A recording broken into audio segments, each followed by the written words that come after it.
Right song right there. Umutima Wandi. You remember last time I was joking with you saying every song that Ephraim features on nowadays is taking the title of Umutima Wandi. Why did you I guess it's the title like timing. that? Well, you know what? You are the one that made me realize that that's what's happening to all of Ephraim's songs, or the ones that he's featuring in. Okay, let's not say all of the songs. Only 2 songs. Yes, but maybe let's look forward to the 3rd one.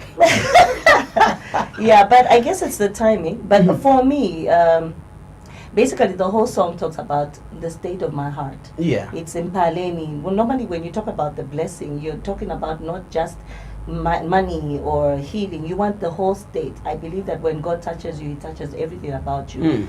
So basically it's the state of the heart. The song talks about the state of the heart, which is not in good shape, and one comes to a realization that they can't do without God. So my heart is actually treasured up with God, and it's safer. How was the experience working with the Son of Africa? Oh, working with the Son of Africa was awesome. I'll say it again, as I said it in one of the radio stations, because I think Ephraim has attained so much, but even as he has attained all that, he's very humble. He's very lovely. He's very sweet-spirited. I think the humble part is what suits the best. Exactly. Because if he was here, he would tell you, I haven't reached where I want exactly. to. Yes. So, but you know, the onlookers, those of us that are looking at him from outside, and are looking at him and seeing what he has done. I mean, calling Todd Dulaney is not a small thing. No. Some of us would stop talking, would stop speaking Bemba, would just hello. Exactly. So I look at that, and I think that's the thing that kills a lot of us Zambians, because before God does everything that he wants to do over your life, you're already over your head. So for him, you can relate. I was with a team with me at the time we were doing the video. My team was, spoken to by Ephraim naturally, as if they had met for a long time. And I think he's so sociable. Yeah, and most of the times when we were on a break, maybe trying to still put the cameras together, and he would crack so many jokes. And, like my niece, Chabala, just said, wow, he's so nice.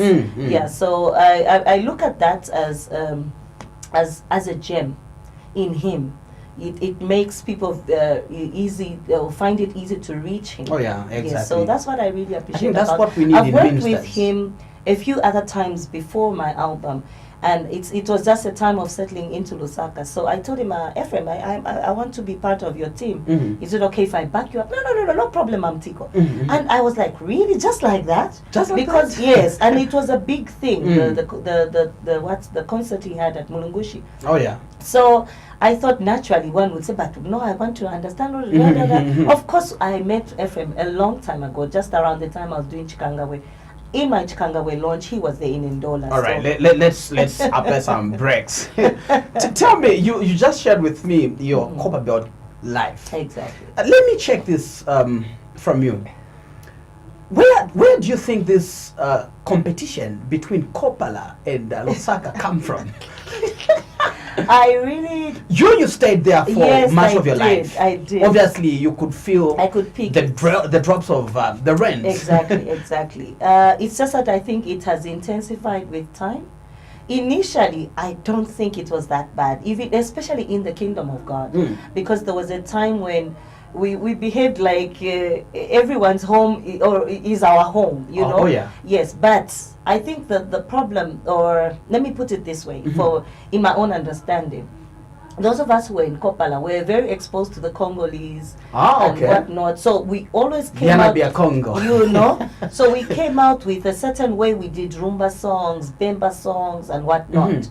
And whenever we came to Lusaka also had their own way of doing certain things. But the mingling, for me, in my own encounter, the mingling helped me personally to have a feel of both. Okay. Like I would want to sing the R&B, which we didn't so much have. I remember that was dominant in Lusaka. That's what I feel. Okay. Because we used to meet a lot of people at the Victory Conference, And I had a lot of people that I mingled with from North Mid Assemblies of God, or whenever there was a big conference, you'd have a lot of people doing hip hop. And one shocking thing is that this competition thing just cut across be it secular or gospel. Exactly. So that's what I'm saying. At first, it didn't really hit me that hard. It's now that I realize, oh, so this is really bad. And maybe God just took me to Livingstone deliberately. Because I came back into Lusaka. I never lived here. I used to come through a lot of times. But when I came to settle in, that's when I realized, okay, so it's there.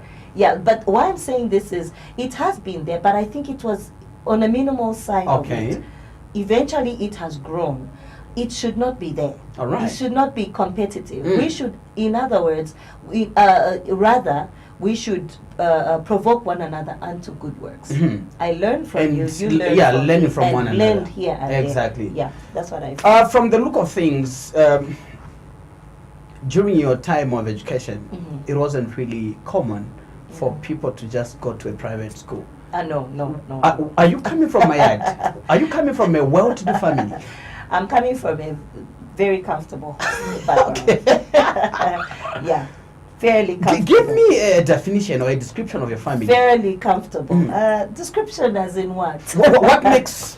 what do you look at to refer to your family as a comfortable family? Well, there's quite a lot. Those days, having a color TV was very, very like, what? You have a color TV? Because that's black and white or something to look at. Yeah, there was a time when very few people had TVs. We had TV. When color TV came, we used to watch from our neighbor. Yes. But when color TV, I've never gone on the other side to watch. Yeah, so that's what I'm saying. Fairly comfortable. And when you say Mayad, I only realized there's Mayad and the Mawad when I went to Livingstone. I had no idea what it was. So you thought everyone was living the kind of life you live? I didn't know people call Mayad. You know, but did you ever hear of... you lived, in Ndola. Yes. Did you ever hear of, is it Chipulukusu? Yes, I did hear of it. And I once or twice went there when we went as a team, Girls Brigade, under Girls Brigade. So, yes, I did know. But for some reason, I thank God for the way my mother brought us up. For us, anyone, regardless of where they're coming from, even maids and housemen that were around our yards, we had to respect them.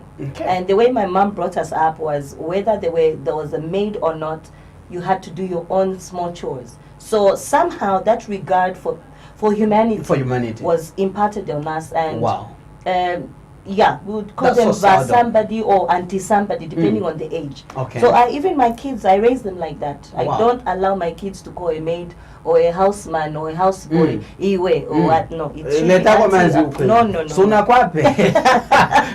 yeah, so yeah, that's the part that I really appreciate. But it was a good home. We were brought up well. And my mom had a big heart for a lot of people. She was a nurse by profession. So there was one crazy man in town, very well known. He died some years back. He was called Elia. And one time he was very sick. My mom actually just packed her car, had some men help her to carry the same madman into the car to the hospital. So, when she came back, she was saying, no, just clean up, because he threw up in the car. It was a strange feeling. But today I appreciate that she was a nurse in and out. And just that regard and humanity. To a certain extent, that's what we are missing in the hospitals. Exactly. People are going there for money. Oh, yeah. And not as a calling. Yes. All right. I don't know if people have asked you this. When I look at you and I listen to your music, I don't see the correlation between your voice and your face. Oh yeah, yeah. To a certain extent, I understand what you say. There was some young lady I met in Livingstone in a studio, who listened to my songs before I met her. So because I was recording the third album actually. So when I met her in person, she says, so somebody says, "Oh, this is Tiko. This is Mam Tiko." And she says, which Tiko? You have a younger voice. Exactly. And a young mind, I think, because even the way you write a song. Oh, wow. Okay. A young mind. I'll take that as a compliment. Yes. All right, so let's go on a break. What song are we going to listen to? We're going to listen to Miriam's song, God never fails. Miriam the psalmist. All right.